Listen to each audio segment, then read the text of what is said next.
सरकार चल रही है और तीनों पार्टियों ने मिलकर के एक कॉमन मिनिमम प्रोग्राम बना रखा है और इस कॉमन मिनिमम प्रोग्राम के हिसाब से ही सरकार को काम करना है। और ऐसे में अगर कोई एक सहयोगी दल या कोई एक घटक दल अगर अपना कोई एजेंडा इस सरकार पे थोपना चाहेगा तो निश्चित तौर पर यह सरकार के कॉमन मिनिमम प्रोग्राम का उल्लंघन होगा। और इसलिए औरंगाबाद शहर के नाम बदलने के लिए जो एक जिद शिवसेना की चल रही है वो जिद निश्चित तौर पर गठबंधन धर्म के खिलाफ है और बहुत ज्यादा जिद करेंगे तो सरकार।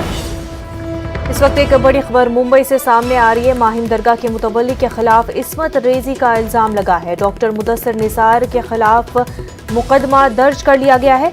वक्फ बोर्ड के रुकन भी है डॉक्टर मुदस्सिर निसार। एक खातून की मुबैना आबरू रेजी का डॉक्टर मुदस्सिर निसार पर इल्जाम लगा है। अहम खबर आपको मुंबई से बता रहे हैं। माहिम दरगाह के मुतवल्ली के खिलाफ इस्मत रेजी का इल्जाम लगा है। डॉक्टर मुदस्सिर निसार के खिलाफ मुकदमा दर्ज किया गया है। आपको बता दें डॉक्टर मुदस्सिर निसार वक्फ बोर्ड के रुकन भी है। एक खातून ने आबरू रेजी का डॉक्टर मुदस्सिर निसार पर इल्जाम लगाया है।